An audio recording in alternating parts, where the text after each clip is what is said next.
Please like, share, and subscribe. Wishing you happiness and good luck every day. You know that dream, right? Writing that perfect song, playing an absolutely unforgettable show, and launching a real career in music? It's a dream that's all about passion and talent. But in an industry with crazy high risks and even higher rewards, what does it really take to make it? Let's get into the business behind the art. So, where's all this info coming from? Well, for this explainer, we're digging right into an insider's guide, Artist Management for the Music Business by Paul Allen. You can think of it as the ultimate playbook for navigating the super complex world behind the music. And that really brings us to the big question. You've spent years honing your craft, right? You're pouring your entire soul into your art, and you are so ready for the world to finally listen. But in today's music business, is pure, raw talent actually enough to build a career that lasts? Well, the hard truth, according to pretty much everyone who's actually built a career in this industry, it's a big, fat no. Talent gets you in the door. Sure, it's the ticket to the game, but it's not the key that actually unlocks success. For that, you need something totally different. See, here's the thing you've got to wrap your head around. At its core, the music industry isn't just about art. It's a massive global business. And if you want to succeed, you have to understand the place where that art and commerce crash into each other. I mean, just look at the numbers. The whole financial side of music has been completely turned on its head. Back in 2020, streaming pulled in a staggering $13.4 billion in revenue. That makes it the undeniable engine of the whole industry. And that one fact, it changes everything. It means success isn't just about selling albums anymore. It's about understanding playlists, algorithms, and your whole digital world. This is step one, treating your music like the business it actually is. Okay, so if it's a business, how in the world do you manage it? Well, you need a blueprint. You need a toolkit that can take all that raw talent and actually shape it into a long-term career. And this is where the real core principles of management come into play. The whole strategy for managing an artist's career can basically be broken down into these 4 classic functions. And no, it's not just some boring corporate jargon, it's a really powerful framework. You start with a plan, that's your roadmap. Then you organize your resources, the band, the budget, the studio time. Directing is all about actually doing the plan and leading your team. And controlling? That's about constantly checking in to see if you're on track, and then, fixing things when you're not. Every single successful career has these 4 things working together. Okay, let's look at planning in the real world. Check this out. A young Josh Groban had been preparing for a moment he didn't even know was coming. So when he gets this insane last-minute call from producer David Foster to fill in for Andrea Bocelli at a Grammy rehearsal with Celine Dion, he was ready. They say luck is just preparation meeting opportunity, and in this case, boom. It was the launchpad for a multi-platinum career. That right there is the power of a plan. All right, so you've got a killer plan. But what good is it if you're just, working in a vacuum? You need connections. You need relationships. In the music business, networking isn't just some nice idea, it's your golden ticket. The veteran manager, Ken Kragen, this guy knew his stuff. He put it perfectly. Life is a contact sport. He knew that just the ability to get a phone call returned is one of a manager's most valuable assets. Your network is what turns all those plans into an actual reality. So how do you do it? The book gives some fantastic, super practical advice. First, listen more than you talk. Figure out what the other person needs. Try using triangulation. Find a third thing, like a piece of art on the wall or the event you're at, to start a more natural conversation. And I love this last point from social psychologist Amy Patty. Don't just fake it till you make it. You have to fake it till you become it. Act the part until it becomes who you actually are. So you've got a plan. You're building your network. Now it's time for the real insider stuff, the unwritten rules of the game. These are the hard truths you are not going to find in any official press release. Okay, reality check number 1. Get ready for rejection. The word no is not a personal attack. It's just a constant in a super competitive business. The key is to just find another door. Second reality check, your time. It's literally the most valuable thing you have, and people will waste it with vague promises. You have to learn to recognize when a maybe is actually a no, and just move on. Don't let them string you along. Now this one's a big one. Relevance is everything. If your calls aren't getting returned, it's not personal. It just means you haven't shown yet how you can help someone else get their goals. So the key is, you got to find out how you fit into their world. Next, let's talk about effort. Working your tail off is the absolute baseline. It's just the starting point. It doesn't guarantee you'll make it, not at all, but it is absolutely certain you won't succeed without a massive work ethic. And finally, the ultimate truth, and this one might sting a little. The second you decide to make a living from your art, it becomes a business. It has to be about the money, because money is what pays the bills, funds the next project, and builds a career you can actually live on. And, understanding all of those hard truths leads us to the final piece of this puzzle: power. If you want to navigate this industry, you have to know where power comes from, who has it, and how they use it. So where does power in the music industry actually come from? Well, money is the obvious one, right? It influences everything from charts to awards. But just as important is access, getting to those gatekeepers like promoters and the people who make the big playlists. Your latest success gives you immediate power. A long body of work builds a powerful reputation over time. And all of these, they're fueled by the one source of power you have total control over: hard work. That's what lets you create your own opportunities. So, here we are. After all of that, the business realities, the strategic plans, the unspoken rules, and how power works, there's really only one question left. Now that you know how the game is played, are you ready to manage it? Everyone in the music industry dreams of making it big. But what does it really take to build a career that actually lasts? It's not just about raw talent or catching that one lucky break. So let's dive in and really unpack the playbook for turning an artist's passion into a real sustainable profession. Okay, so at its heart, artist management is really the bridge between the art and the business. Think about it. The music industry is incredibly high risk, right? But for a very select few, the rewards are massive. The manager is the person who steps in and helps create real, tangible value from an artist's creativity. Their job isn't about chasing one-hit wonder. It's about building a career that stands the test of time. And this right here is so important. The music business is always changing. What worked last year might be totally irrelevant tomorrow. So success isn't just about working hard, it's about working smart. It's about taking that passion, setting clear goals, and constantly learning to stay ahead of the game. You really can't just sit around and wait for success to come find you. So what does a manager actually do all day? Well, the easiest way to think about it is that they play two absolutely essential roles. First, they're the architect, and second, they're the CEO of the artist's career. Let's break down exactly what that means. And those two big roles, the architect and the CEO, they're really built on these four classic functions of management: planning, organizing, directing, and controlling. This is the bedrock, the fundamental framework for building an entire career from the ground up. So, when the manager puts on their architect hat, it is all about planning. And this isn't just, dreaming up some vague goals. No, this is about creating a detailed blueprint, a strategic roadmap for success. Why? So that when an opportunity or even just a stroke of pure luck shows up, the artist is perfectly positioned to grab it. The story of Josh Groban is the perfect example of this. A lot of people say he just got lucky, but that's really only half the story.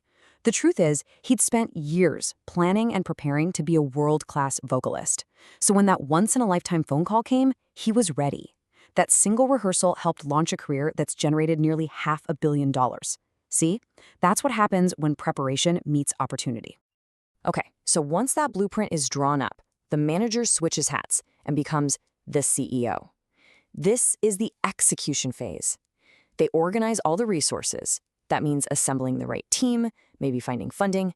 They direct that team's energy toward the artist's goals. And, crucially, they control the whole process, keeping an eye on progress and making tweaks along the way to keep the whole career on track. But here's the thing, no plan ever works in a vacuum. So beyond being an architect and a CEO, a great manager has to be a master ambassador. Because in the music business, your connections, well, they're pretty much everything. It's an industry built entirely on relationships. Veteran manager Ken Kragen, I think, said it best. Life is a contact sport. Seriously, without a network, you just can't get anything done. Being the person who can get their phone call returned, that is one of the most valuable assets a manager can have. It's not just a nice little bonus, it is the entire game. And I can almost hear some of you thinking, Oh no, but I'm an introvert. Walking into a room full of strangers sounds like my worst nightmare. And look, that is totally fair. For a lot of us, networking can feel like this big performance we were never given a script for. So, how do you do it? The key is this really subtle but powerful shift in your mindset. What Amy Cuddy is saying here isn't about being fake to fool other people. No, it's about embodying the role to convince yourself, just one small step at a time. You just keep growing your comfort level with every little opportunity until, one day, you realize it's not an act anymore. You've actually become that confident networker.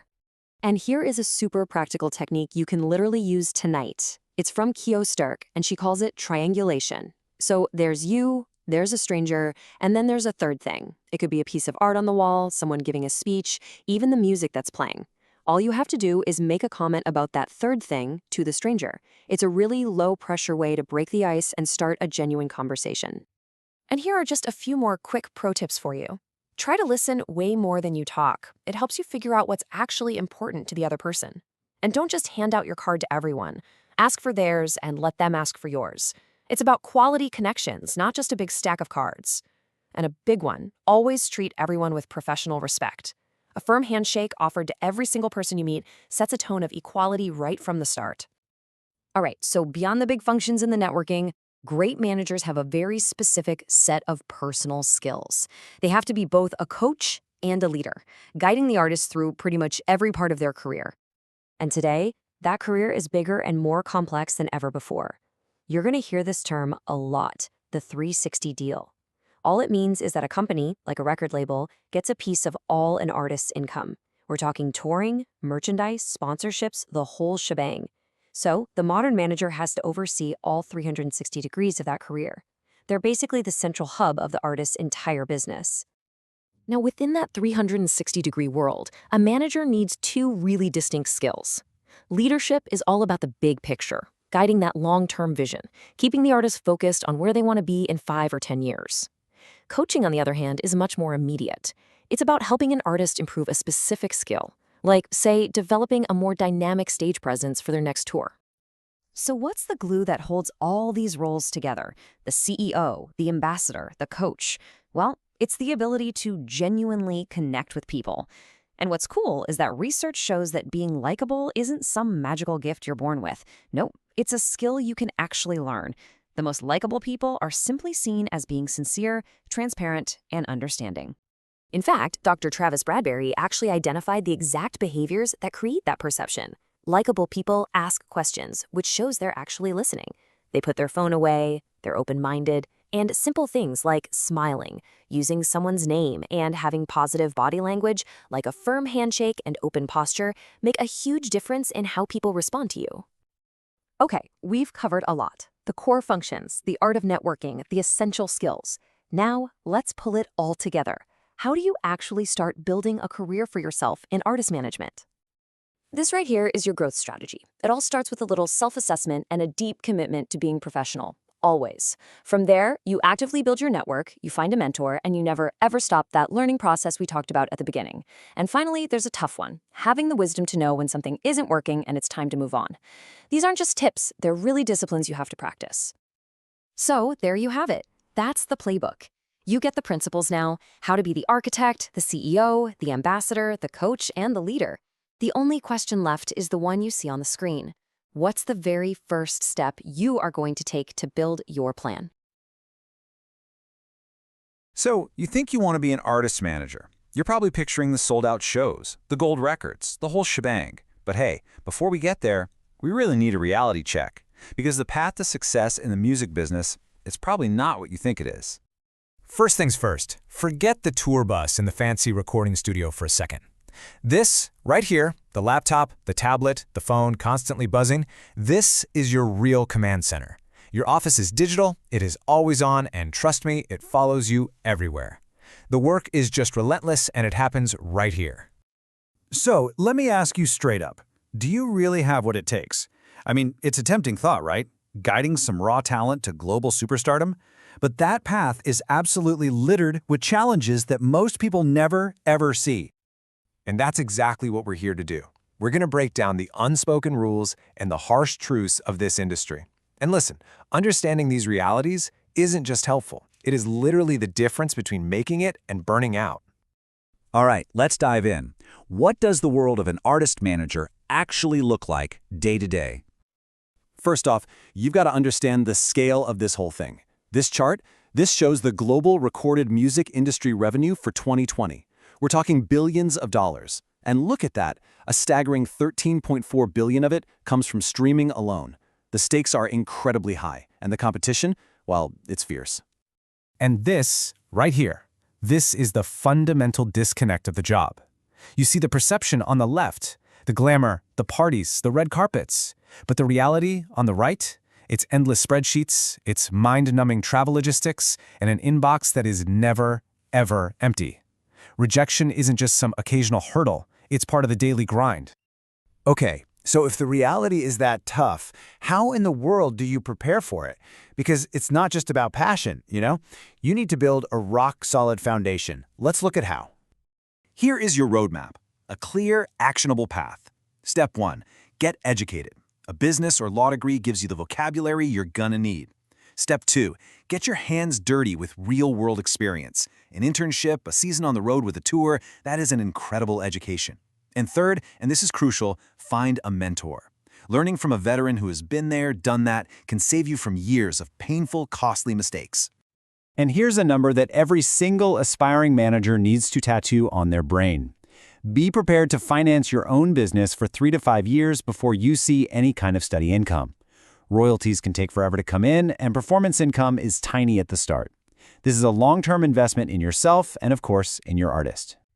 All right, now for the stuff they definitely don't teach you in school. Let's get into the unspoken realities of the music business, the things that can cause some serious stress if you're not ready for them. First up, the gatekeepers.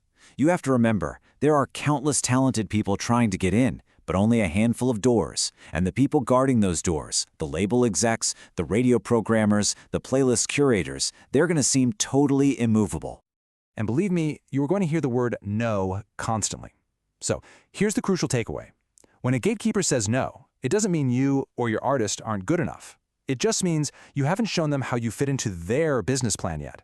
Your job is to find another way in or find another gatekeep.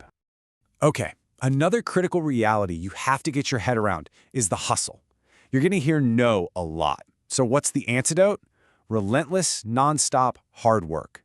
It doesn't guarantee success, but you absolutely will not succeed without it. Period. You know, people often see massive success like Taylor Swift's and think it's just this lightning strike of pure talent. But the reality is, she's known for an absolutely incredible work ethic. Like the source material says, you can't just sit around and wait for lightning to strike. You have to build the lightning rods yourself by creating your own opportunities through that relentless hustle. Now for a tough pill to swallow. Personal agendas. You need to understand that most relationships in this business are, at their very core, transactional. This story, wow, it says it all. Joe Galante, a former CEO at Sony Nashville. He remembered that after he left his powerful job, a business associate he'd known for years literally looked right through him at an event. It was as if to say, "You can't do anything for me anymore." Your relevance is often tied directly to whatever your current role is. This line from The Godfather, this should be your mantra. Rejection, getting ghosted, shifting allegiances, it's rarely about you as a person. It's just business. And learning not to take it personally is a critical survival skill. Okay, so once you've accepted the realities, you need to understand how the game is actually played. And it all comes down to understanding the real sources of power. These right here are the 5 sources of power in music. You've got money, you've got access to decision makers, the buzz from your latest success, and the reputation from your whole body of work. Now, as a new manager, you likely won't have any of the first 4. That means your only source of power is that last one, pure, relentless hard work. That's your currency. That's how you start building the others. So with all this talk about power and agendas and hustle, what is it that keeps a manager grounded? It's having a code of conduct. This is what separates the true professionals from the opportunists. Think of this as your North Star, adapted from the Music Manager's Forum Code of Practice. Be totally transparent with all money and contracts. Your primary duty, always, is to protect your client. Declare any potential conflicts of interest immediately. And above all else, act with integrity. Your reputation is the only currency that truly lasts in this business. So, we end where we began, but with a whole new perspective. The glamour? It's a tiny fraction of the job. The reality is a grind that demands resilience, a ton of strategy, and an unbreakable work ethic. You've seen the playbook. The only question left is, do you have the hustle to run the plays? So, you're an artist, maybe you're in a band, or you're an aspiring manager. You're passionate about music. But how do you turn that passion into a real sustainable business? Well, this is your playbook. You gotta know, the old rules are completely broken. It's time to start thinking like an entrepreneur. You know, the story of the modern music business really starts with a total collapse. When the internet showed up, the industry, well, it just wasn't ready. It tried to cling to these old, outdated models, it couldn't protect its own product, and because of that, sales just plummeted. But here's the thing you have to understand. That collapse wasn't the end. Not at all. It was a new beginning. When all the major labels started to panic, they left this huge vacuum, a brand new frontier, just filled with opportunities for anyone nimble and smart enough to grab them. You know, people just like you. So, who's the hero in this new story? On this new frontier? It's the entrepreneur. But what does that word even mean in the music world today? Let's get a really clear definition. Look, an entrepreneur isn't some Silicon Valley tech billionaire. In music, it's anyone who sees a need, a unique sound, a new service for bands, a better way to connect with fans, and then actually build something to fill that need. So if you're a self-managed artist, or the band leader who's handling all the money, or a manager starting from absolute scratch, guess what? That's you. You're an entrepreneur. Now, to make it out here on this new frontier, you're going to need the right gear. Think of it like your own personal entrepreneurial toolkit. It's built on 4 essential pillars, so let's break them down. First up, education. And no, this does not mean you have to go get some fancy degree. It just means you have to learn the language of the business. Here's a perfect example. In marketing, the word promotion means a sale. But in the record industry, it means lobbying radio stations and streaming platforms. Knowing that difference is absolutely crucial. Next up is experience. And listen, there are absolutely no shortcuts here. You get it from internships, you get it from entry-level jobs, or from finding a great mentor. You have to just dive in and do the work, because honestly, even your failures are going to teach you more than any book ever could. The third tool in your kit is your vision. This is your compass. It's your North Star. It's not just about what your business is today, but what you truly believe it can become in 1, 2, or even 5 years. A really clear vision guides every single decision, it inspires you when things get tough, and it keeps you focused on that ultimate goal. And finally, the business plan. Okay, so if the vision is your compass, the business plan is your detailed turn-by-turn map. This is where you have to get brutally honest with yourself and test if your idea can actually survive out there in the real world. This document, right here, is what separates a dream from a viable business. And a business plan can't just be vague ideas. You've got to get really specific and ask some tough, data-driven questions. I mean, how many artists in your genre are actually breaking through on the big playlists? What are the real trends for ticket sales and streaming? This is the kind of research that grounds your dream in cold, hard reality. Okay, so you've got your toolkit all packed up. Now it's time for action. Let's shift gears and talk about the skills and the characteristics you've got to master to actually be a successful entrepreneur. First things first, let's bust a myth right now. You do not have to be some hyper-extroverted social butterfly to succeed. It doesn't matter if you're the outgoing networker who thrives at parties or the quiet, detail-oriented planner who loves a good spreadsheet. Both styles can be incredibly successful. The key is to know your strengths and just lean into the style that's natural for you. Okay, this right here is the core mindset. Entrepreneurs, they accept risk. They're proactive. They don't sit around and wait for things to happen. They go out and make things happen. And they master skills you can actually learn, like negotiation and conflict resolution, which are just completely non-negotiable in this industry. All right, let's talk about the big one, money.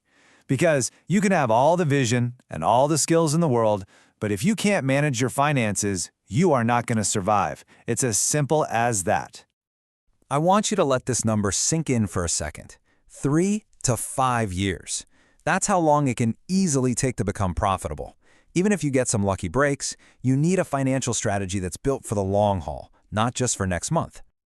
So, how do you survive those early, lean years? Well, one of the most powerful strategies is called bootstrapping. And let's be really clear, this isn't about being cheap. It's about being strategic.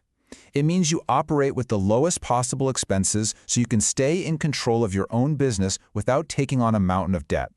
Your survival really starts with a simple, honest budget. And the process is pretty straightforward.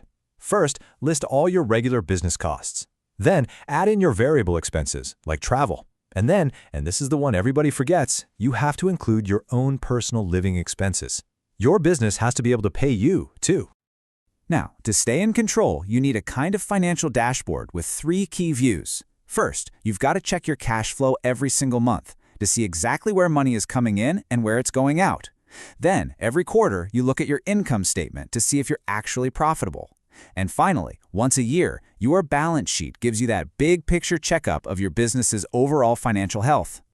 But what if you need some cash to get started? Well, your most likely sources are going to be your own savings, support from family and friends, or maybe angel investors who really believe in your vision. Crowdfunding is also an option, though its track record for management companies is, well, it's still developing. So, to wrap this all up, let's turn to some hard-won wisdom from the late Jeff Walker. He was an entrepreneur who built a major company that thrived for over 40 years in this incredibly tough business. These are his final thoughts. His first piece of advice is just pure, simple truth. Forget about get-rich-quick schemes. They don't exist. The game is won by carefully, diligently watching your overhead and balancing what comes in with what goes out, every single day. And this builds right on that idea. You absolutely must build cash reserves, because the rough times, they are inevitable. They will come. And always remember that every single decision you make, from renting a bigger trailer to upgrading your phone plan, it all has a financial impact. And finally, this is a crucial insight. Networking is never, ever finished. The contacts that are important to you today could be totally irrelevant tomorrow. You have to be constantly building and maintaining your network just to stay current. Look, becoming a music entrepreneur is a massive leap of faith. There are absolutely no guarantees, but it's not a mystery anymore. The tools, the skills, the strategies, they're all right here. You now have the playbook. So the only question left is, are you ready to take the leap? So you've poured everything you have into your music, your heart, your soul, your time. But how do you take all that passion and actually turn it into a career? Well, in this explainer, we are breaking down the essential steps to get you ready for artist management and get you signed. Let's dive in. You have spent years probably mastering the art of making music. But the music business, that's a whole different animal. It's the place where your creativity has to meet the hard reality of commerce. And getting your head around that difference, that's step 1. It's absolutely crucial. And believe me, it is a battlefield out there. It's so incredibly competitive. At the top levels, just being talented is almost never enough to cut through all the noise. I mean, you're up against millions of other artists who want the exact same thing. So the real question is, what makes you different? It all starts by understanding just how big the competition really is. Just think about this dusty statistic, as our source calls it. Way back in 2010, on MySpace alone, there were 2.5 million hip-hop acts. Now, just imagine that number today, but spread across Spotify and TikTok and YouTube and everything else. It's staggering. Without a pro in your corner, it is so easy to just get lost in the crowd. So this all leads to the first really big question you have to ask yourself. When is it actually time to get a manager? Knowing the answer to this is the key to leveling up from being a local artist to becoming a real professional on a national stage. Here's the bottom line. If your goal is to be a successful local act, you can probably manage yourself. You know, you can book local tours, you can sell your own merch, you can make a decent living. But if you are aiming higher, if you want a national or an international career, then a professional manager isn't just a good idea, they're essential. The competition is just way too fierce to try and do it all on your own. Okay, so before you even start looking for a manager, there is some serious internal work you have to do first. It all begins with a huge shift in how you think about your art. You have to learn to think like a business. A lot of artists hear that word, commercial, and they just cringe. But in the music business, it is not a dirty word. It just means that you're creating your art with the goal of making a living from it. A manager has to see that you have the potential to earn money, because that's what pays the bills for you, for them, for everyone on the team. And look, being commercial does not mean selling out. Not at all. As the source material says, most labels and managers, they sign you because you're genuine and unique. They actually want to protect what makes you special, because in the end, that is your single most valuable asset. All right, once you've got the right mindset, it's time to build your case. You need to prove, with actual evidence, that you're a good investment for a potential manager. This is where you put in the work to get the numbers that will make them sit up and pay attention. This whole process really stands on 4 pillars. First, define your sound. You need to be able to describe it clearly and concisely. Second, get out there and get live experience. Sharpen your performance skills. Third, build a real fan base, both online and at your shows. This is your proof of concept. And finally, number 4, act like a professional in every single thing you do. These are the absolute non-negotiables. So, what does a strong case look like when we talk about numbers? Managers are looking for tangible proof. And the first question they're going to have is this: can you consistently draw 300 people to a show? That proves you've got real-world traction. Next up, are people actually willing to pay for your music? Selling 6,000 albums a year, whether that's physical CDs or digital downloads, that shows you have a dedicated audience that's willing to invest in what you do. And of course, in the streaming age, what's your digital footprint look like? Hitting 150,000 streams every single month shows that you are connecting with a growing audience online. An artist who can walk into a meeting with these 3 key metrics, you're in a powerful, powerful position. So you've done the work, you've built your case, and boom, you've landed the meeting. This is huge, but you've got to remember, this is not just you pitching your heart out to them. This is a 2-way interview. You're trying to see if you're a good fit for each other. A potential manager is going to dig deep. They're going to ask you about your goals, your finances, how you handle arguments. They want to see if you're really ready for this. But you have to be just as ready to question them. Ask about their past successes, their network, and this is a big one: what's their actual plan for you in the first year? This is a business partnership, so you have to vet them thoroughly. And that brings us to our final and maybe most important point: what this relationship is really all about. See, it's not about finding someone to save you. It's about finding a business partner. And that takes patience. It is so important that you understand this. Getting a manager is not the finish line. It's the starting line for a whole new phase of your career. They are not a magic bullet that's going to solve all your problems. They are a partner who's going to work with you to build something bigger together. Ultimately, the goal is to find someone who gets your vision, someone who believes in it just as much as you do. And from that point on, it's all about trust and patience. It's about committing to being the best possible business partner you can be. Success in this kind of relationship is always a shared responsibility. You know, any manager you meet is going to ask if you're ready for the music business. But before that meeting even happens, the real question is, have you asked yourself the same thing? Have you put in the work? Have you made that mindset shift? Are you truly ready to be a partner? Because the answer has to start with you. You know, behind every single music icon, there's a manager. It's this incredibly intense relationship that can build a global empire, or it can become a legendary cautionary tale. Today, we're diving into the high-stakes world of artist management to figure out what separates the legends from the lawsuits. So, you might think managing an artist is just, booking a few gigs and cashing checks. But it's so much more complicated. It's this delicate dance. On one side, you've got the science of it all, the contracts, the revenue streams, the business side. But on the other, you've got the art of it, knowing how to connect with fans, charm the industry gatekeepers, and just understand people to keep a career on the up and up. And really, this one relationship, it's everything. It is one of the most critical partnerships in the entire industry. When it's working, you get legends. But when it falls apart, it can absolutely destroy careers, finances, and sometimes even lives. So what makes all the difference? Well, it really all boils down to one simple but absolutely crucial thing: trust. A deep foundational trust. The manager has to genuinely, truly believe in the artist, and the artist has to be able to trust that manager with, everything: their career, their money, and their future. And to really see what this looks like in the real world, let's look at 2 polar opposites. On one side, you have the absolute gold standard of trust: Peter Grant and Led Zeppelin. And on the other, a story of complete and total betrayal, Lou Pearlman and the Backstreet Boys. Okay, so Peter Grant's belief in Led Zeppelin was just unshakable. He let the band handle the music, and in return, they let him handle all the business. And the results? Well, back in an era where promoters took like half the money from a show, Grant negotiated this completely unheard of 90-10 split in the band's favor. It gave them power and profits that were just unimaginable at the time. And then, oh boy, then you have the flip side. Lou Pearlman literally built the Backstreet Boys from scratch. But at the same time, he was building this whole complex system designed to siphon off all their earnings. He wasn't just their manager, he was also their sixth member, their consultant, their travel agent, and he made sure he was the only one getting rich.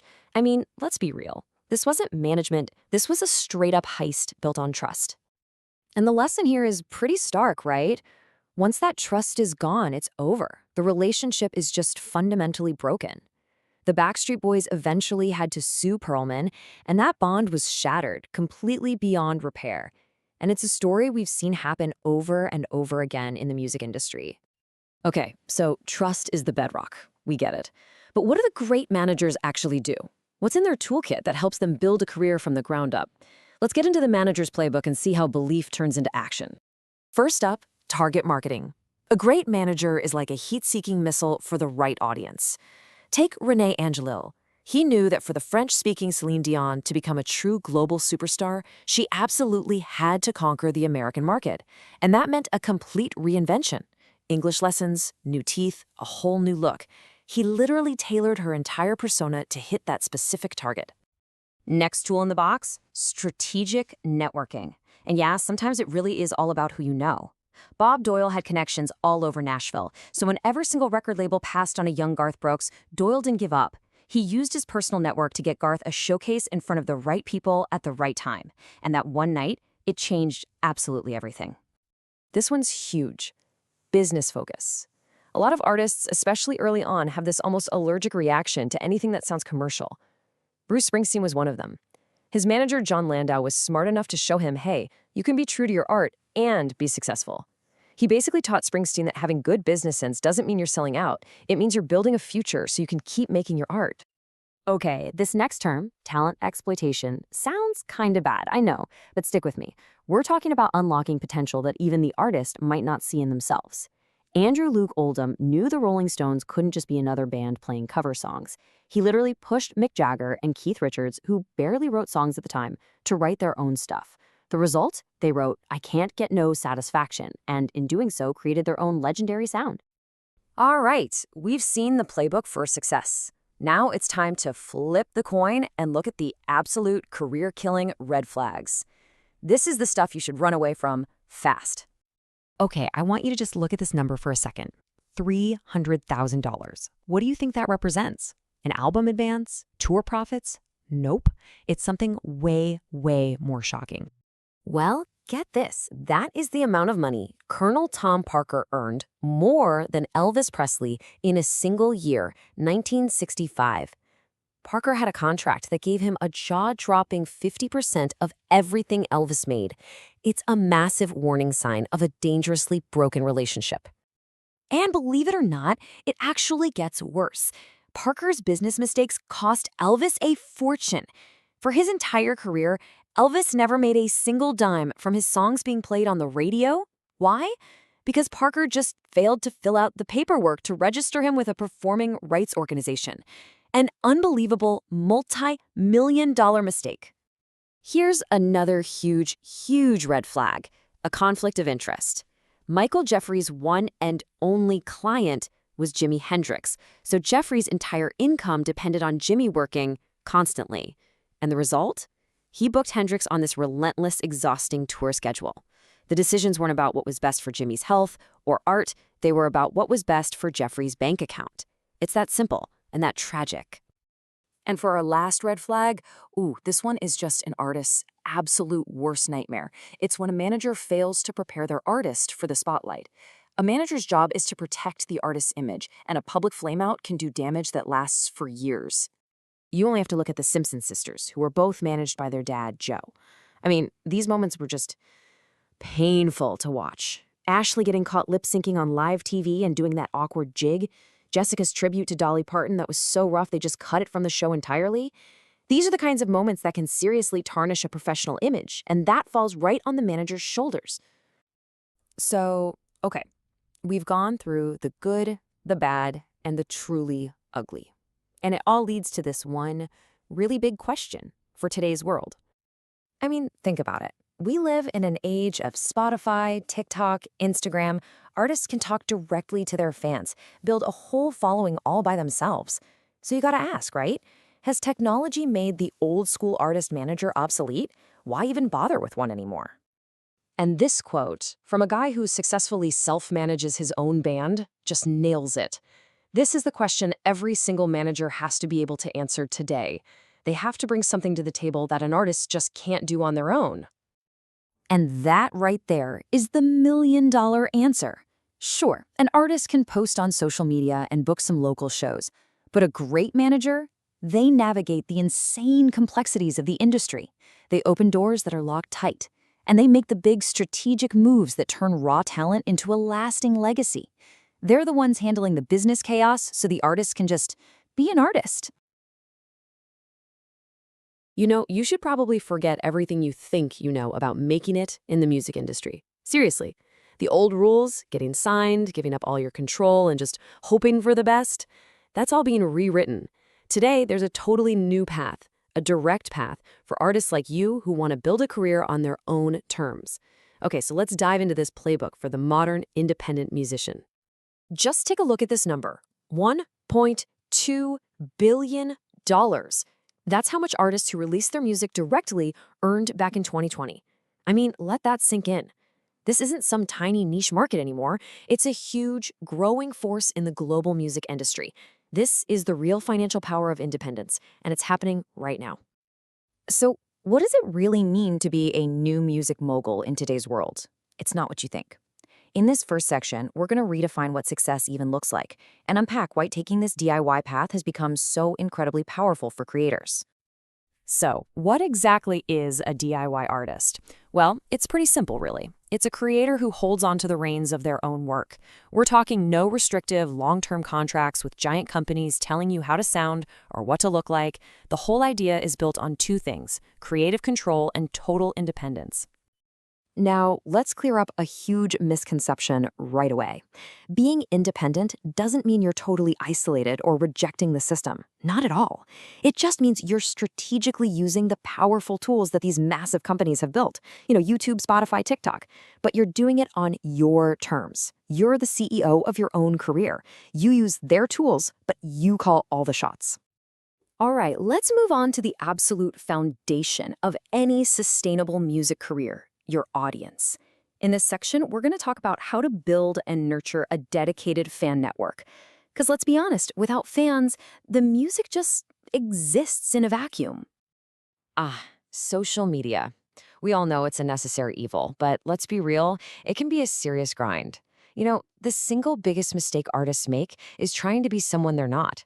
People connect with authenticity. So the real key is to pick just 2 or 3 platforms you actually enjoy and focus on doing them really well. Don't spam your followers, and please, don't turn every single post into a hard sell. Just frame your new music and shows as exciting news you can't wait to share with them. And this brings up a super important point. Think of social media platforms like you're renting an apartment. The landlord can change the rules or even kick you out at any time. But your own website? That's your digital home. You own it. It's the one place online that you completely control, a direct link for fans to find everything about you and your music. And while we're talking about direct connections, let's not forget about good old email. I know, but it's still one of the most powerful tools you have. You can use your website to collect email addresses, maybe by offering something cool in return. This lets you build a direct line to your most committed fans, a personal, intimate channel that totally cuts through all that social media noise. Okay, you've got the music, you're building the fan base. Now, how do you pay the bills? Let's move to our next section, playing live. For most artists who are just starting out, performing live is the #1 way to generate immediate, sustainable income. This quote right here, it's a complete Game changer. When you're trying to book gigs at clubs, you have to understand the venue's motivation. It's not just about your art, it's about their bottom line. That manager's main goal is to keep people in their seats, buying food and drinks. When you can walk in and show them how your music helps them do that, you're speaking their language. And here's a quick story about why that's so important. So a band books this awesome New Year's Eve gig, but there's no written contract. The promoter just assumes the band will draw a big crowd. The band assumes the promoter will, promote. The result? A pretty empty room, a promoter who lost a bunch of money, and a band that got forced to play an extra hour just to get paid. The lesson is simple. Get it in writing, always. So when you do get that agreement, what's the pay structure going to look like? Well, this breaks it down pretty nicely. A guaranteed fee is your safest bet, especially if you have to travel or have other expenses. Playing for the door, that can be high risk but also high reward. It's perfect if you know you have a strong local following that'll show up. And then there's the tip jar, which is great for building fans at smaller, more casual local shows. You just got to know your options and pick what's right for the gig. And hey, don't just think about clubs. House concerts are an incredible alternative.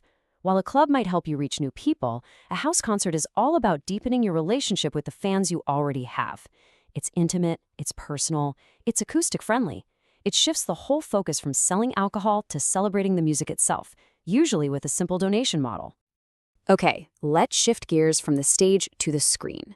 In this next part, we're going to demystify the essential technology that powers a modern DIY artist's career, everything from getting your music out there to understanding the data behind it.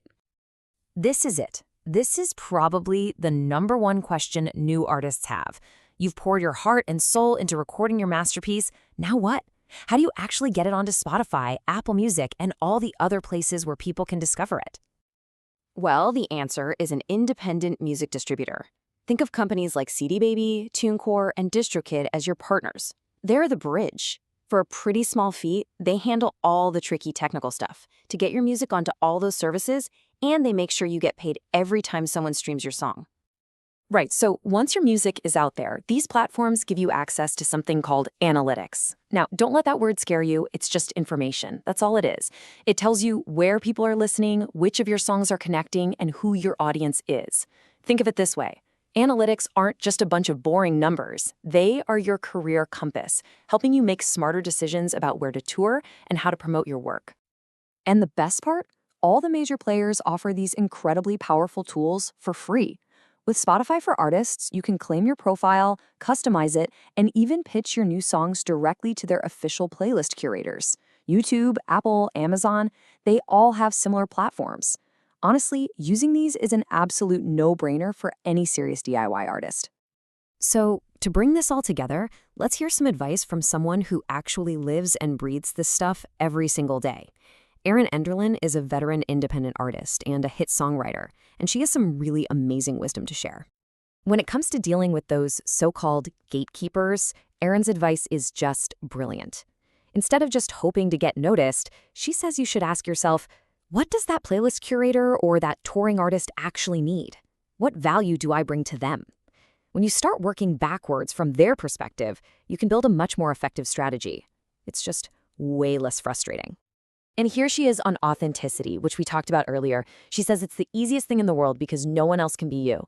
But it's also the hardest thing because of all the pressure to conform.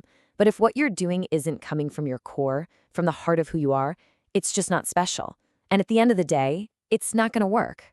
And finally, her advice on momentum is just so important. It's not about waiting for one big break. It's about all the consistent small actions. Send 5 emails, work on a new lyric, watch a tutorial on a new recording technique. Do something, anything, every single day to move your career forward. You'll be amazed at how quickly those small steps add up. So there you have it. The tools are here, the path is clearer than ever, and the opportunity is absolutely massive. We've walked through the playbook for building your own music career. Really, the only question left is, what's your next move? So, you did it. You got the meeting. They absolutely love your music and they want to be your manager. That is, without a doubt, one of the most exciting moments in any artist's career. But hold on. Before you shake hands and pop the champagne, there is one incredibly important document you have got to understand, the management contract. So let's break down exactly what you need to know. Think of this contract as just the formal, written-down version of all the promises you and your new manager are making to each other. You, the artist, promise that they're the only one managing your career. And the manager? They promise to guide that career and help turn your art into a real, sustainable business. This piece of paper, right here, is the foundation for everything that comes next. And that brings us to what is, hands down, the single most important rule of this whole process. And listen, this is completely non-negotiable. Both you and your manager need your own separate lawyers. Seriously, this isn't about not trusting each other. It's just standard professional business. Your attorney's job is to look out for your best interests, and their attorney's job is to look out for theirs. That's how you get to a fair deal. Okay, so what's the first big piece of this contract we need to look at? It's what's called the term, which is really just a fancy way of saying how long is this whole agreement going to last. And there are usually two common ways this gets structured. So let's look at the two main ways this can go. On one hand, you've got a contract that's based on time. Pretty straightforward, like 3 years, maybe with an option to extend. It's clean, it has a clear start and end date. On the other hand, a lot of contracts are based on album cycles, like a 2-album deal. Now this one can be a little trickier, because the whole idea of an album cycle in the age of streaming can get kind of fuzzy. So that term has to be defined super carefully in the contract itself. So here's the fundamental push and pull you need to understand. As the artist, you're going to want a shorter term. Why? Because it's your safety net, right? It's an escape hatch if the relationship just isn't working. But the manager, especially if you're a newer artist, they're going to want a longer term. And that's because they're pouring their time, their connections, their money into you up front. And they need to know they'll be around long enough to actually see a return on that investment. A fair compromise? It often involves hitting certain goals. If you achieve certain things, the contract extends. That way, everybody's protected. All right, next up, what does a manager actually do? This part of the contract is basically their job description. And it defines not just what they're allowed to do, but just as importantly, what they're not allowed to do. You should really think of your manager as the CEO of your career. They're your main strategic partner, the one giving you that high-level career advice. They'll help guide your creative choices, from the music itself to how your live show looks. They'll advise on your public image and promotion. And this is a big one, they help you pick the rest of your team, the booking agent, the publicist, the business manager.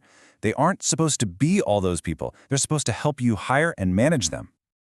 And that brings us to a huge legal distinction that exists to protect you, the artist. Even though your manager advises on your touring strategy, they are legally not the same person who actually goes out and gets you paying gigs.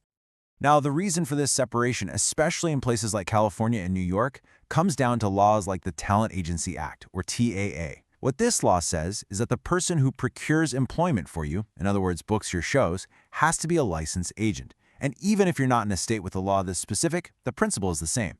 Keeping these roles separate prevents a massive conflict of interest, where a manager might push you to take bad shows just to make a quick buck. And believe me, this isn't just some technical thing no one cares about. The group LMFAO actually sued their former managers, saying they were illegally acting as agents because they booked shows and commercials for them without having a license. This is a legal line in the sand with very real and very expensive consequences if you cross it. Okay, another key term you're going to see is power of attorney. Now, I know this sounds a little intimidating, but it's really just a tool that lets your manager handle business for you efficiently. Like signing a performance contract or endorsing a check when you're on the road. But, and this is a huge but, it should always have very clear limits. You need to spell out exactly what they can sign for and for how much money. You never, ever want to just hand over unlimited authority. All right, let's talk about the part of the contract that, let's be honest, everyone cares about the most, the money. How does your manager get paid?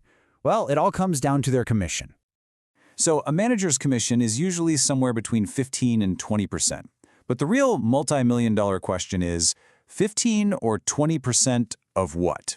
See, gross means they get their cut of every single dollar that comes in, before any expenses are paid. Adjusted gross means some specific costs get taken out first, and net means they get a piece of your final profit after all your career expenses are paid. And let me tell you, those are 3 vastly different numbers. Let's make this super real for a second. Imagine you just landed an awesome gig for $10,000. Amazing, right? You're probably already thinking about what you're going to do with all that cash. Well, let's see where that money actually goes before you even step on the stage.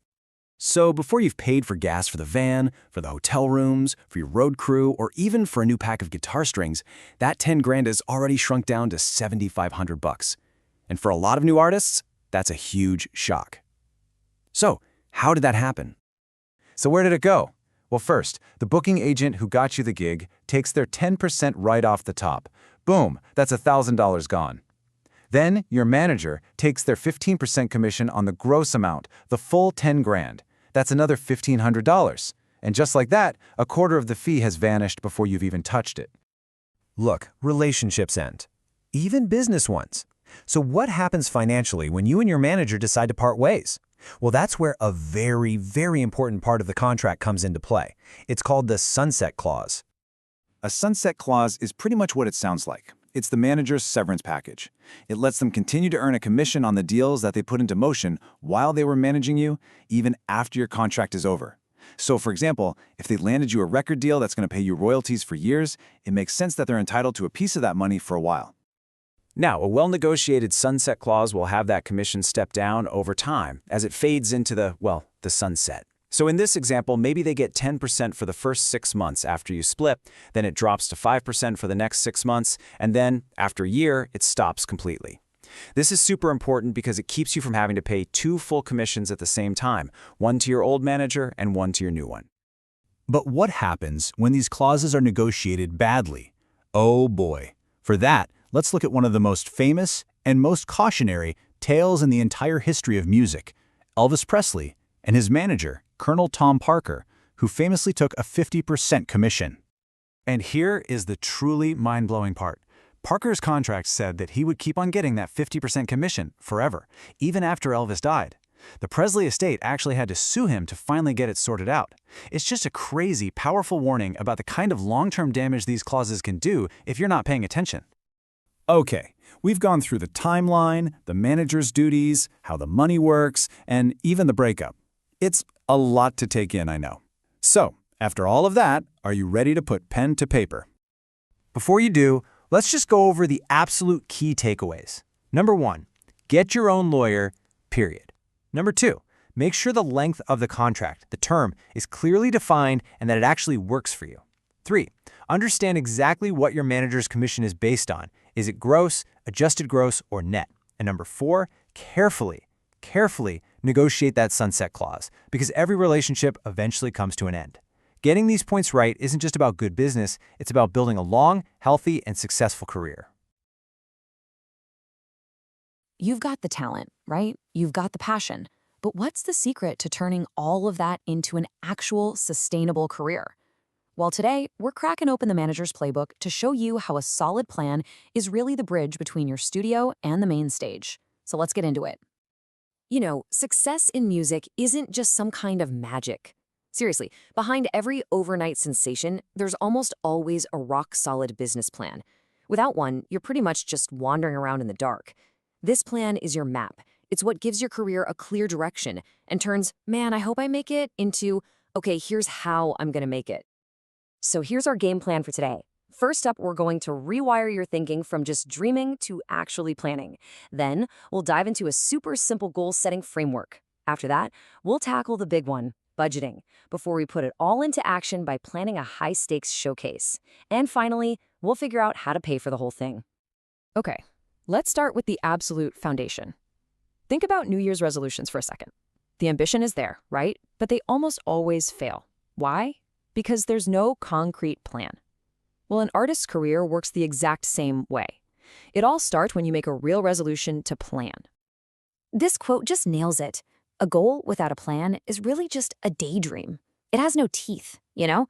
Your job, whether you're the manager or the artist managing yourself, is to be the architect, to build the structure that turns that fuzzy dream into something tangible that you can actually go out and achieve. So what's the real difference here? Look at this. I want to be a rock star is a classic dream, but I will write and record a 5-song EP and play 10 local shows in the next 6 months. Now that is a goal. See the difference? It's specific, it's actionable, and it has a deadline. And that's what creates real accountability for yourself. Okay, so how do we actually build these goals? It really comes down to a simple but incredibly powerful 3-part framework. Think of this as the engine that's going to drive your entire career forward. And here it is. Your goal, that's the big target you're aiming for. The strategies are the major paths you'll take to get there. And the tactics? Well, those are the daily actions, the nitty-gritty stuff, the emails, the phone calls, the social media posts that actually bring your strategies to life, day in and day out. Now, here's a really cool technique that pros use. It's called backward thinking. You start with your ultimate goal. Let's say it's touring with a major headliner. Then you just work backward. So to do that, you need an opening slot. To get that, you've got to meet the industry gatekeepers. And to impress them, you need a killer show. See? This method creates a crystal clear roadmap from where you are today to exactly where you want to be. All right, let's switch gears and talk about a topic that can honestly make or break a career: money. We're talking about your personal budget. Now, this isn't about limiting your life. It's about creating the financial stability you need to focus on your art without all the stress and distraction. And this is exactly why it matters. When you're not stressed about paying your rent, all of that mental energy can go directly into your art. A budget is like a shield for your creativity. The basic idea is just to give every single dollar a job, whether it's for bills or food or savings, so that by the end of the month, you know exactly where your money went. And if you're sitting there thinking, okay, but where do I even start? Well, these guidelines from the Consumer Credit Counseling Service are a fantastic reference point. It gives you a simple visual breakdown of where your after-tax income could go. It's a great starting point you can then tweak to fit your life. But what happens when you don't plan? What happens when you just ignore the money side of things? The consequences can be absolutely devastating. So let's look at a real-world example of why this is so critically important, especially when it comes to taxes. This is a tough story, but it's such an important one. As an artist, you're often paid as an independent contractor, which means no taxes are automatically withheld from your checks. If you don't set that money aside yourself, you can find yourself in some serious trouble. Young Buck's property, his personal belongings, were literally seized and sold off to pay his debt. And that's the number that triggered the raid: $164,000 in unpaid back taxes. It is a stark reminder that managing your finances isn't some optional chore. It's a core part of being a professional artist. Okay, so now let's see how all these concepts, the goals, the strategies, the budgets, all come together in a real-world scenario. We're going to plan a high-stakes industry showcase, which is an event specifically designed to launch your career to the next level. This is the key question, right? A showcase isn't just another gig. It's a targeted business presentation. The whole goal is to get the right people, we're talking label execs, agents, publishers, in one room to see you perform and decide, yeah, I want to invest in this person's career. So let's just start with the bottom line. A professional, exclusive industry showcase for about 100 people can easily cost over $15,000. Seeing that number up front really drives home why having a detailed budget is absolutely non-negotiable. So where does all that money go? Let's take a look. As you can see from this budget, the two biggest costs are the publicist and the production. Sound and lights. And let me tell you, those are the absolute last places you want to cut corners. They are critical for making the right impression. And to really appreciate the complexity, just look at what it takes to do one part of the plan, the invitations. This isn't just blasting out a mass email. No way. It's a whole multi-step process that requires just immense attention to detail. And every single part of the event needs this level of careful planning. Okay, so after seeing a budget like that, I know what the most common question is. How in the world do I pay for it? And that brings us to our final and maybe most actionable play: finding the money to actually execute your plan. The good news is you have options, and now's the time to get creative. You can start with your own personal savings, or you can look to friends and family. Crowdfunding has launched countless careers. You can seek out corporate sponsors. And never, ever forget your superfans, those true believers, your angels, who might just want to invest directly in your future. So there you have it. That's the playbook. You turn your dreams into goals. You build a plan. You manage your money. You execute. Your career is the target, and this plan is your path. So the only question left is, what's your first move? Let's talk about what really separates a successful musician from a struggling one. It's not always about talent, It's about a single massive shift in thinking, treating your art like a real business. So for the next few minutes, we're going to walk through the exact blueprint for making that happen. And let's get one thing straight right away. The passion, the creativity, that piece of your soul you pour into your music, that is and always will be art. But the second you decide you want to build a career out of it, well, that's when the rules of the game change. Your art becomes the product, your listeners become your customers, and suddenly you have to start thinking about the bottom line. So here's the game plan. We're going to break this all down into 5 kind of like foundational building blocks. We'll start with getting the right mindset, then move on to finding your audience, building a killer brand, putting together a team, and finally, making the whole thing official. Okay, so the very first step, it's all in your head. It's about learning to see yourself not just as a creator, but as the CEO of your own company. Your music, that's your flagship product. And the people who absolutely love it, those are your customers. Getting this mindset right is the foundation for, well, pretty much every other decision you're going to make from here on out. So, as the new CEO, what's your first order of business? You've got to figure out exactly who your customers are. And here's a little tough love. You can't be for everyone. I mean, trying to do that is just a super fast way to burn through your time and money. The real goal is to find your specific slice of the market, the people who are destined to become your true die-hard fans. Now, there's a fancy business term for this whole process. It's called market segmentation. But really, all it means is taking that giant, overwhelming sea of music listeners and carving it up into smaller, more manageable groups of people, the ones who are most likely to genuinely connect with your sound and your message. So how do you actually do that? How do you slice up that market? Well, there are 4 main ways. The first 2 are kind of the basics. You've got demographics, stuff like age and gender, and then geography, which is just, where your fans live. But the real magic, the real power, comes from the other 2. Psychographics, which is all about their lifestyle and values, and behavioristics, which digs deep into why and how they listen to music in the first place. Think of it like an iceberg. The demographics and geography, that's the tip. It's what's easy to see and define. But the real bulk of it, the part that gives you a massive strategic advantage, is understanding what's going on below the surface, their values, their habits, their behaviors. Knowing why someone listens is so much more powerful than just knowing where they live. All right, so now that you know who you're talking to, let's figure out what you're actually saying to them.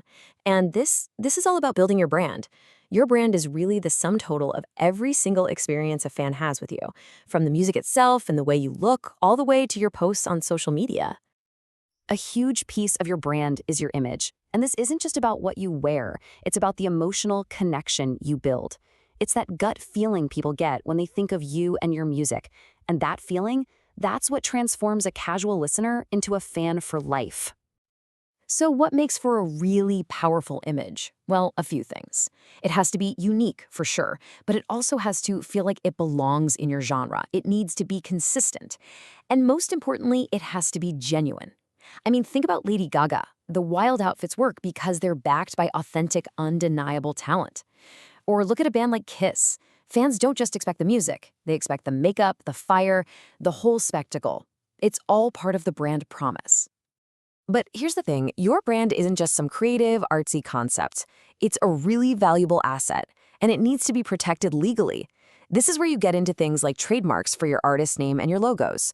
It's all about owning your identity out there in the marketplace. This actually leads us to a super powerful legal idea called the right of publicity. What it boils down to is this: you have the right to control how your name, your image, and even your unique voice are used to sell stuff. Nobody can just grab your identity and slap it on a product without your permission. Let me tell you a classic story that shows you exactly why this is so important. Back in the 80s, an ad agency really wanted Bette Midler to sing in a car commercial. She said no, turned them down flat. So what did they do? They went out and hired a singer who sounded almost exactly like her and just ran the ad anyway. Well, Bette Midler sued them. She took them all the way to court, and she won $400,000. The court basically ruled that her voice was so unique, so distinctive, that it was a part of her identity, a property right that she owned. This was a huge landmark case that really showed just how valuable and how protectable an artist's unique qualities really are. Okay, it should be pretty clear by now that you can't build this entire business all by yourself. It's just not possible. As your career starts to take off, you're going to need a team of pros to handle all the parts of the business that aren't, actually creating music. So it's time to assemble your core support system. So who do you absolutely need in your corner? Well, to start, there are 3 roles that are pretty much essential: a booking agent to get you gigs, an entertainment attorney to have your back legally, and a business manager to handle all the money. First up, the booking agent. These folks are your direct line to the lifeblood of most artists' careers, live shows. They're the ones with the connections and the skills to get you paid gigs and to negotiate the best possible deals for your concerts and tours. Next, the entertainment attorney. And I really want you to notice that word entertainment. This is not a job for your cousin who does real estate law, okay? You need a specialist, someone who lives and breathes music industry contracts and can fight for your best interests in every single deal you sign. And finally, the business manager. This quote from our source material is so important. As money starts coming in, the person who collects that money should never be the same person who's in charge of accounting for it. Having that separation is your #1 defense against theft. And this isn't just some abstract risk. One firm mentioned in the source material actually lost over $90,000 to embezzlement because they failed to do this. So, you've got the mindset, you've got a clear brand, you've got a strong team starting to form. There's just one final piece to the puzzle. You've got to put a formal legal structure around this whole operation. It's time to make your career an official business. Okay, I want you to pay very close attention to that last column, personal liability. If you're just a simple proprietorship or a partnership and your business gets sued, your personal stuff, your house, your car, your savings, it's all on the line. But when you form a corporation or an LLC, you create this legal shield between your business life and your personal life. If the business gets sued, your personal finances are safe. Seriously, this is an absolute game changer for your long-term security. So, there you have it. That's the blueprint. From shifting your mindset to finding your market, from building your brand to structuring your business, you've got the tools. You've got the knowledge to turn your passion into a real profession. You're in the driver's seat now. The only question left is, are you ready to be the CEO? You ever wonder how your favorite artists actually pay their bills? I mean, we all know streaming pays, what, pennies? So today, we're going to pull back the curtain on the business of live music. This is where the real money is made and how careers are really built. Let's get into it. So think about it. You've got your favorite playlist going all day long, but how much of that cash is actually landing in the artist's pocket? The truth might surprise you. For a whole lot of musicians, streaming is, well, it's just a tiny trickle. The real financial engine, the thing that keeps the lights on, it's somewhere else completely. Yup, you guessed it. It's the roar of the crowd, the stage lights, that incredible shared energy. It doesn't matter if we're talking about a band just starting out or a global superstar. Live shows are the financial lifeline. It's where the music becomes real, something you can feel, and, something that actually pays the bills. So let's dive into this live music lifeline. See, the stage is so much more valuable than just the paycheck at the end of the night. It's about creating an experience, something you can't just download or illegally stream, It's a real one-of-a-kind connection. And this quote, man, it just nails it. Think about it. You can listen to a song 1,000,000 times, but a live show, that happens once. It's a special moment that you share with the artist and everyone else there. And that is what turns a casual listener into a real diehard fan. The kind is going to be there for the long haul. But here's the thing. Putting on a show, let alone a whole tour, is a huge operation. It's not just the band hopping in a van with their guitars anymore. Nope. A real tour is basically a mobile business. And it takes a small army of people all working together to make it happen. Okay, so take a look at this. This is the hierarchy, the whole command structure of a tour. Right at the top, you've got the artist manager. They're the CEO, looking at the big picture. But the part we're really interested in is this branch right here, the touring team. This is the crew on the ground, and it's run by the tour manager. Let's break down a couple of these really crucial roles. All right, first up, the booking agent. You can think of these guys as the architects of the tour. They're the ones with the phone book, the connections. They're hitting up venues and promoters, making the deals to actually get the artist on a stage. And for all that work, they usually get a 10% commission. It's pretty simple. If the booking agent doesn't book shows, there's no tour. So once those dates are locked in, the tour manager steps up. This person is literally the engine that keeps the tour running. We're talking everything: travel, hotels, daily schedules, making sure the band is where they need to be when they need to be there. They are the boss on the ground, putting out fires before anyone even smells smoke. All right, The whole team is in place, the show is on the calendar, and you've just bought your ticket. Awesome. But have you ever stopped to wonder where that money you just spent actually goes? Well, let me tell you, it's a way more winding road than you'd probably guess. Okay, let's use a nice, simple number we can all relate to. Let's say the ticket price on the website is $25. $25. Seems straightforward enough, doesn't it? Well, hold on. That's just where the story begins. Because before the artist even tunes their guitar, that $25 starts to get eaten up fast. First, you've got sales tax, then maybe an amusement tax, the venue takes a little piece, and then, oh yeah, the big one, the ticketing convenience charge. By the time it's all said and done, your $25 ticket is suddenly only worth $14 to the people putting on the show. And this right here is the absolute key. That $14, that's the entire pot of money left to pay for everything. We're talking the artist's guarantee, the road crew, renting the venue, the lights, the sound, all of it, all from that $14. You can see how the profit margins get razor thin real quick. And just to give you a sense of scale for what these expenses can look like, check out this number. This isn't hypothetical. This was the real actual budget for a major artist's tour in Europe. Over $11 million. All of a sudden, that $14 we have left from our ticket seems pretty tiny, right? This is a seriously high-stakes game. So who's the person making this massive gamble? That would be the promoter. Think of them as the entrepreneurs, the investors of the show. They're the ones who pay for everything up front. The venue, the advertising, the artist's fee, it's all their money on the line. And they're betting they can sell enough tickets to make it all back, and then some. Now, the deal between the promoter and the artist usually goes one of two ways. First, there's the guarantee. That's simple. The artist gets a flat fee, no matter what. The promoter takes on all the risk, but if the show's a huge hit, they keep all the profits. The other way is a split point deal. This is more of a partnership. Once all the expenses are paid off, they split whatever's left. It's shared risk, but also shared reward. Okay, but ticket sales aren't the end of the story. There's another huge moneymaker at every show. For a lot of artists, that little table in the back selling t-shirts is just as important as the ticket window. Yep, we're talking about merch. And let me tell you, running the merch operation is a full-blown business all on its own. It is a massive logistical puzzle. You've got to design the stuff, get it made, manage all the inventory, ship it to every single city on time, hire people to sell it, and on and on. It's a huge amount of work. And you probably saw this coming. Just like with the ticket money, the artist doesn't get to keep every dollar from that hoodie you just bought. The venue gets its cut. It's called a hall fee, and it's usually a pretty hefty chunk, somewhere between 20 and 25% of every single sale. And as if that's not enough to deal with, artists also have to worry about the bootleggers. You know, the guys selling the knockoff t-shirts in the parking lot after the show. Every single one of those counterfeit shirts is just money being stolen right from the artist.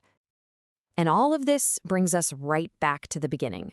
After you strip away all the business talk, the budgets, the logistics, the fees, it all boils down to one thing. This entire complicated machine only exists to create that one special, magical moment that can never happen again. That's what it's all about. So from the agent booking the dates to the promoter taking that huge financial risk, from every little tax and fee sliced off your ticket to the hustle and bustle of the merch stand, a live show is this incredibly complex financial world. So the next time you're standing in that crowd and the lights go down, maybe you'll see things just a little bit differently, knowing everything it took to make that moment happen. Thanks for joining me. You ever hum a tune and wonder what happens after the music stops? That song you can't get out of your head? Well, it's not just a piece of art, it's an asset, and it has a pretty busy secret financial life. So let's pull back the curtain and see how a simple melody actually becomes money. You know, everything starts right here. It could be a scribble in a notebook, or maybe a quick voice memo you record on your phone.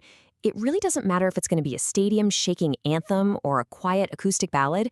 They all come from the exact same place, a single creative spark. Right, so this is the million-dollar question, sometimes literally. How do you get from this, the pure raw art, to this, a steady and sometimes huge stream of income? To put it simply, how does a song actually earn a living? Okay, so to really get the money side of things, you've got to see the song for what it becomes the second it's created. It's not just music anymore. It's a piece of property, a financial asset, with a ton of different ways to make money. And wow, just look at all the different ways a song can make money. I mean, we're talking about cash coming in from all over the place. Every single time a song gets sold, streamed, played on the radio, used in a movie, or even belted out at a karaoke bar, each one of those things triggers a tiny payment that has to find its way back to the songwriter. But here's the thing. None of that income, absolutely none of it, is possible without one crucial legal idea that basically turns a melody into property. And that idea, of course, is copyright. And seriously, don't sleep on this. Copyright is the absolute foundation of a song's financial life. Believe it or not, the second you record a quick demo on your phone or just write the lyrics down, boom, you've created a copyrighted work. It gives you, the creator, the sole power to decide who gets to use your work and how. You know, a lot of people get scared off by this, thinking it's some kind of complicated legal thing. But the truth is, the basic protection happens automatically. You make something tangible, it's copyrighted. Simple as that. But that third step, registering it officially, that's a total game changer. Think of it this way. Automatic copyright is like locking your front door. Registering it is like installing a full-blown security system. It gives you some serious legal firepower if you ever need to use it. All right, so you've got the rights to your song. That's awesome. But turning those rights into actual money, that is a completely different ballgame, and it's a full-time job. And that's exactly where a music publisher comes in. You can think of them as the business manager, not for the artist, but for the song itself. And this right here, this is the classic deal you'll see pretty much everywhere. The songwriter handles the art, the publisher handles the business, and they split the publishing income right down the middle, 50-50. The creator's portion is called the writer's share, and the publisher gets what's called the publisher's share. Now, I know what you're probably thinking. 50%? Why would I give away half? Well, what you're really doing is hiring an expert. Publishers are the ones doing all the boring stuff, like chasing down royalty payments from a radio station halfway across the world. And even more importantly, they are actively pitching your song to movie studios, ad agencies, and other artists. They are literally knocking on doors, trying to find your song a new home and a new paycheck. So, the deal is signed. How does the cash actually start to flow? Well, let's look at the first big pipeline, the one that's been around the longest. Getting paid when someone buys your song. It has this kind of clunky name, a mechanical royalty. Sounds super old, right? But the idea is really simple. It's a fee that gets paid to the songwriter anytime a copy of their song is made.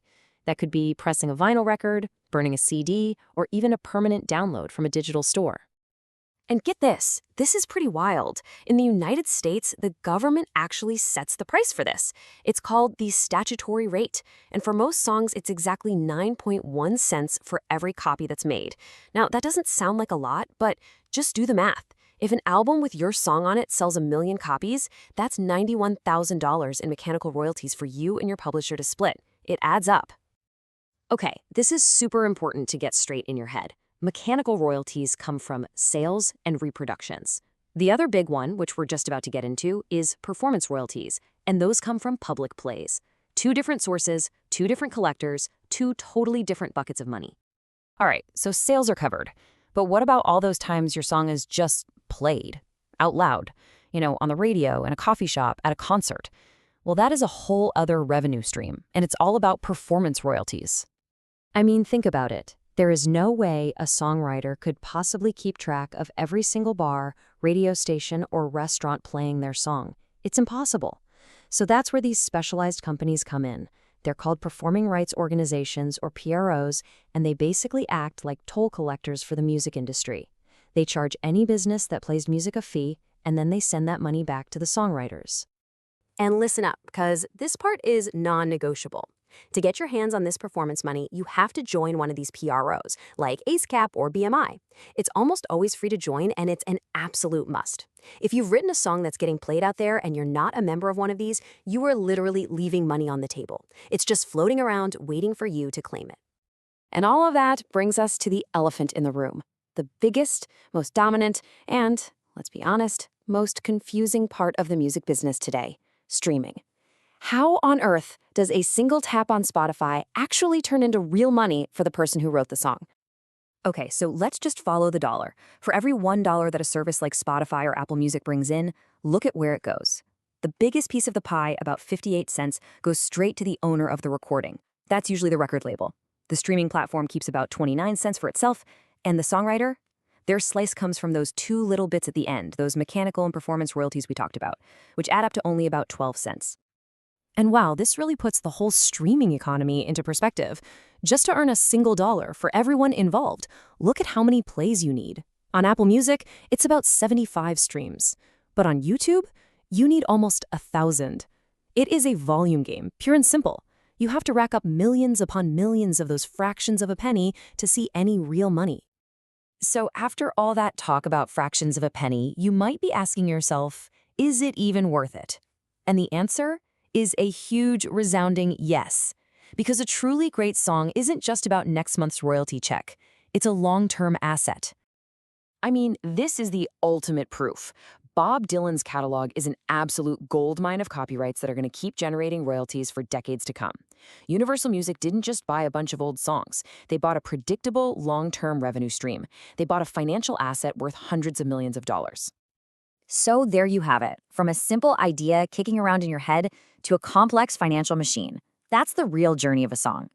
The main takeaway here is this. Understanding how the money works is the first step to building a catalog of songs that doesn't just represent your art, but that could actually support you for the rest of your life. So the only question left is, what are you going to build? Let's be real. For just about every musician out there, a record deal is the absolute dream. It's the validation, right? The big break. But what actually happens after you sign on the dotted line? Is it really the golden ticket to fame and fortune we all think it is? Well, we're going to peel back the curtain and look at the complicated and honestly often harsh business reality of a record deal.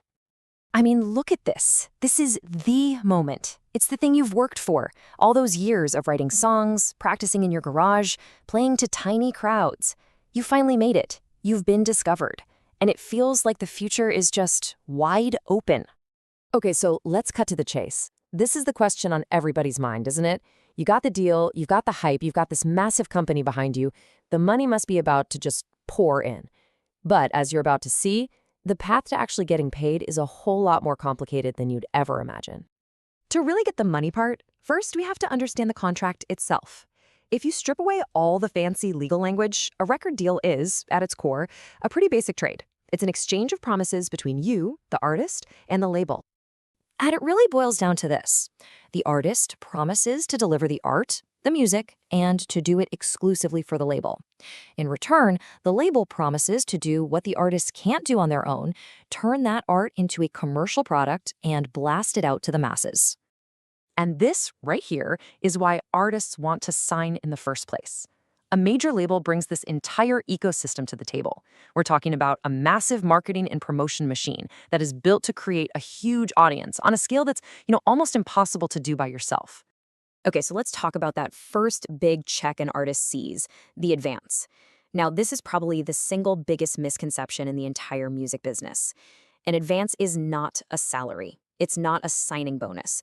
The most important thing to get in your head is that it's a loan. So let's just use a real-world number here. A label might offer a new artist, say, a $50,000 advance. And that feels amazing. It feels like a huge win. It's money you can live on while you're in the studio making the album. But you've got to remember that word, loan. And that loan leads us to maybe the most important word in any record contract, recoupable. See, anything that's recoupable is a debt that you, the artist, owe the label. The label puts the money up front, sure, but they fully intend to get every penny back, to recoup it, out of your future earnings. So here's how you have to think about it. The label pays for everything up front, but the artist is the one who's ultimately on the hook to repay that debt. That $50,000 advance, that's just the very beginning of your tab. I want you to think of this debt like a giant mountain that you have to climb.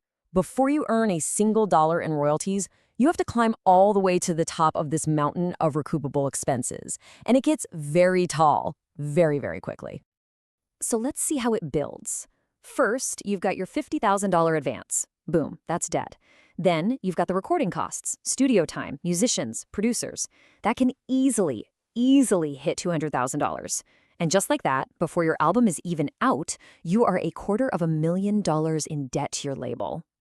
Oh, but it doesn't stop there, not even close. A huge chunk of the marketing costs also gets thrown onto your bill. Part of the music video budget, hiring independent promoters to get you on the radio, tour support to get you on the road, all of these expenses are often recoupable. Your mountain just keeps getting taller. Now get ready for a complex sounding but absolutely critical term, crossed collateralization.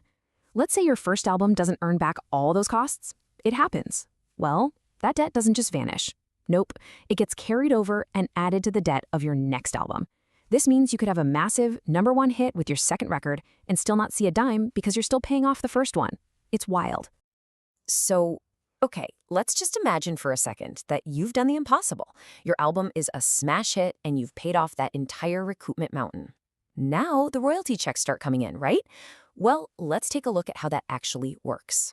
So an artist's royalty is a percentage of the album's price.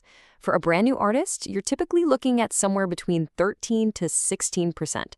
Even the biggest superstars might only get around 20%. It is a much, much smaller slice of the pie than most people think. But hold on, because that slice gets even smaller. See, your royalty rate is all in, which is a fancy way of saying you have to pay other people out of your share. The record producer, for instance, they typically get about 4 percentage points. So if your total royalty is 12%, that 4% for the producer comes directly out of your pocket, leaving you with just 8%. On top of all of that, labels have another little mechanism that delays you getting paid. For physical products like CDs and vinyl, stores can return unsold copies for a refund. So to protect themselves, labels hold back a big chunk of your royalties in what's called a reserve account, just in case those returns come flooding in. So you add up all the recoupable costs, the tiny percentages, the reserves being held back. What's the bottom line? Well, it can take up to 2 years after an album is released for an artist to see their very first royalty check. And that's if, and it's a big if, they ever see one at all. But, the game has really changed over the last couple of decades. As album sales started to decline, labels needed to find new ways to make money. And this led to the creation of what is now the standard contract for almost every new artist, the 360 deal. A 360 deal means pretty much exactly what it sounds like. The label gets a piece of the full 360 degrees of an artist's entire career. They are no longer just in the record business. No, they are in the artist business. So what does this actually mean? It means the label now takes a cut, usually somewhere between 10 and 20%, of almost everything the artist does. We're talking money from ticket sales on your tour, every t-shirt you sell at the merch booth, endorsement deals you sign, and even your songwriting royalties. They get a piece of it all. So what this really does is it turns the label into a full-on financial partner in every single aspect of your career. They have a vested interest in your success across the board because they get a piece of every single pie. And this quote right here really just sums it all up, doesn't it? At the end of the day, a record label is a business. And the artist, your music, your art, you become a company asset, one that's going to be managed for the financial benefit of that company. So we end up right back where we started. For all the power, the marketing, and the incredible reach a label can provide, the artist has to give up a massive amount of control and potential income. It's a huge, high-risk trade-off, which really leaves us with that one big question. Knowing everything we know now, is it still worth it?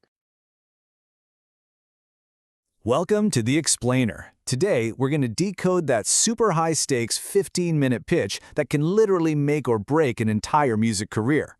We'll turn all that pressure into a concrete playbook for success.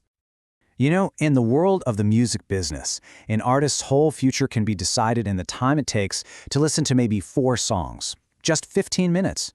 Yep, that's all you get to turn a dream into a reality. I mean, that is an incredibly high-pressure situation, right? But here's the thing. Success isn't about luck. Not at all. It's about having the right strategy. So today, we're opening up the playbook that shows you how to transform those 900 seconds into a signed record deal. Look, the single biggest mistake you can possibly make is walking into that room unprepared, just kind of hoping for the best. This pitch, it isn't about hope. It's about a meticulously executed strategy that's designed to control the outcome from the very beginning. And that right there brings us to the most important rule of this whole playbook. The meeting is won or lost long before you ever shake anyone's hand. It is all decided in the prep work. So this is the crucial point. Preparation is where you build all your leverage. This is where you gather the intel that's going to make your pitch absolutely irresistible. This slide, this represents the most critical mental shift you need to make. You are not walking in there as a fan of your artist, you're walking in as a business partner. Your pitch isn't about their passion, it's about how their passion solves the label's core problem, which is finding the next profitable act. This stuff here, this is your arsenal. You need hard data on fan base growth, touring history, social media engagement, streaming performance, all of it. These aren't just numbers, they're evidence. They prove your artist isn't a risk. They're an investment that's already starting to pay off. But listen, it's a two-way street. You need to do just as much research on them. Are they even signing new artists right now? Did they just cut their roster, maybe creating an opening? Knowing their recent history, their finances, even their internal politics, well, that shows them you're a serious partner, not just another hopeful manager knocking on the door. And this is where you can get a massive advantage. You got to dive into industry trades like Billboard and Pollstar. Think about it. If you know they just promoted a new A&R rep who absolutely loves indie folk, and you represent an indie folk artist, well, you can tailor your entire pitch to be the exact solution they're looking for. Okay, so you've done all your homework. You've gathered your intel. Now, it's time to walk into that room and execute the plan. This is exactly how you master that 15-minute pitch. Your plan for these 15 minutes should follow this very clear 4-step structure. It's basically a script that you control. So you start by complimenting a recent success of theirs. That shows you've done your homework.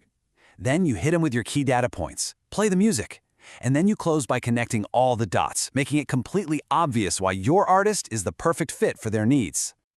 All right, now for a really critical, strategic question. Should the artist actually be in the room? A charismatic, well-spoken artist can be your greatest asset, charming the execs in a way you just can't.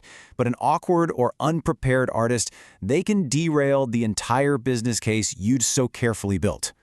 Which brings us to one of the most legendary stories in music management. So when Sharon Osbourne was trying to get Ozzy signed, she told him he needed to do something memorable.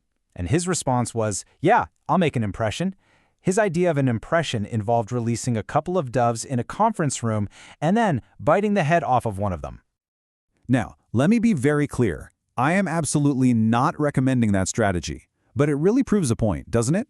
The execs were horrified, but they signed him, and that album went gold just 8 days after it was released.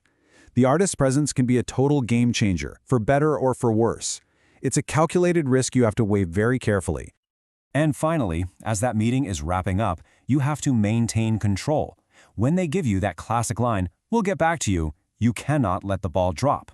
You politely respond with something like, "Great, I'll follow up with you on Thursday at 10 a.m. to continue the discussion." See? This keeps the ball in your court and all the momentum on your side. So getting that yes is really just the beginning. The way you conduct yourself in the negotiation and beyond, that's what builds a long-term career in this business. The most effective negotiation isn't about winning an argument or digging your heels into a position. It's about stepping back and actually understanding what both sides truly need, what their underlying interests really are. And this is a brilliant illustration of the difference. So in this real-life showdown, a production manager and a label exec had these conflicting positions. But when you look at their interests, a solution just pops out. The production manager needed to guarantee quality sound. The label needed to calm their nervous new artist. The compromise? The label's engineer stood right behind the production manager and just directed him. Problem solved. Ultimately, the music industry is a small world, and it is built on relationships. Your reputation is your single most valuable asset. It's built one deal, one handshake, one kept promise at a time. A reputation for integrity will open doors that talent and data alone just can't. And part of protecting that reputation means you have to understand the legal lines you absolutely cannot cross. Payola is a classic example. It's not just unethical, it's illegal. Knowing the difference is critical. Taking a radio programmer out for a nice meal to build a relationship, that's legal promotion. Giving them plane tickets to a resort city in exchange for adding your song to the playlist, that is illegal payola. Keeping the chalk off your shoes protects your artist and your entire career. And there you have it. That's the playbook for turning 15 minutes into a career-launching deal. But this playbook exists in an industry that is constantly changing, which leaves us with a final, really crucial question to think about. In an age of TikTok trends and streaming playlists, what does a record deal even mean anymore? The tactics might change, but those core principles, preparation, strategy, and integrity, well, they will always be your key to success. All right, let's get right into it. When you think about managing an artist, it's so easy to get lost in the spreadsheets, the contracts, the tour dates, but the real art of management, it goes way, way deeper. It's about developing people. It's knowing when to guide, when to push, and when you've got to lead from the front. So today, we're opening up the manager's essential toolkit and looking at the 3 hats you've got to learn to wear: mentor, coach, and leader. To really get a feel for these roles, let's start with a story. Picture this, a 15-year-old kid, first job, working at a dusty old filling station in a tiny Midwestern town. The author of our source material, Paul Allen, tells this amazing story about his first boss, a guy named Alan Cook. And here's the thing, Mr. Cook had no idea the impact he was having, but his actions basically set the stage for an entire career. Now, don't go picturing some heartwarming movie scene. Not at first, anyway. Mr. Cook was tough. I mean, really tough. He was this gruff, impatient guy who had zero time for a kid who'd never even held a wrench before. The author says he wanted to quit more times than he could even count. It was a total trial by fire. But looking back, it became crystal clear that Mr. Cook, in his own rough-around-the-edges way, was an incredible mentor. The lessons weren't complicated. He didn't give these big, grand speeches. Nope, he showed you what he expected. If a carburetor needed fixing, he was right there to help. He actually listened. And his whole leadership style could be boiled down to 5 simple but powerful words. Here, watch me do this. He was teaching confidence and competence by doing, not just by talking. So, what in the world does an old mechanic from a small town have to do with artist management? Well, here's why you should care. Because as the source material makes clear, it doesn't matter if you're managing a band, leading a team at work, or just trying to guide your own career. You will find yourself in these roles. You're going to be called on to be a coach, a mentor, and a leader. So understanding them isn't just a nice to have, it's absolutely essential. All right, let's crack open that toolkit, shall we? Just like Mr. Cook gave that kid a blueprint without even knowing it, these roles give us a framework for growth. First up is the mentor, and this is arguably the most personal role of the 3. The source material calls a mentor a gift, and you know what? That is the perfect word for it. A mentor is someone who's already walked the path. They know where all the traps are, that metaphorical quicksand of the music business. Their gift to you is their experience, their own mistakes. They're basically holding your hand so you don't have to step in the same holes they did. Okay, next up in the toolkit, the coach. Now, if the mentor is all about saving you from past mistakes, the coach is about actively building future excellence. This role is much more hands-on, much more strategic. A manager coach isn't just standing on the sidelines cheering you on. They are actively working towards specific results. They're the ones giving you notes after a show, or guiding you on how to handle yourself in a big industry meeting, or helping you sharpen a skill like songwriting. It's all about making real, tangible improvements that actually move an artist closer to their goals.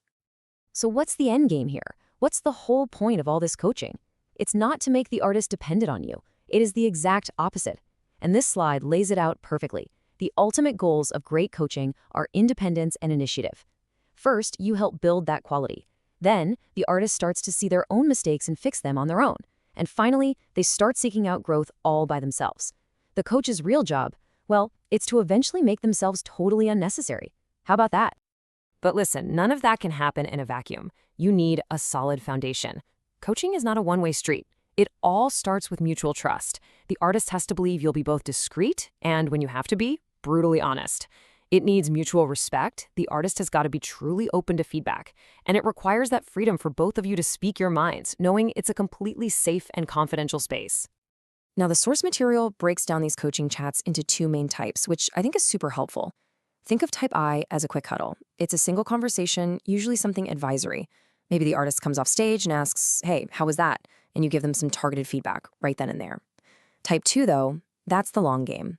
This is for the bigger, ongoing stuff, like an artist who's always disorganized on stage. That's not a one-and-done conversation. That takes a real strategy and multiple follow-ups to make sure the change actually sticks. And that brings us to our final, and maybe the biggest, role of them all, the leader. It's just like this compass here. It's all about direction. Leadership is that force that points everyone, the artist, the band, the crew, the whole team, in the same direction toward the same goal.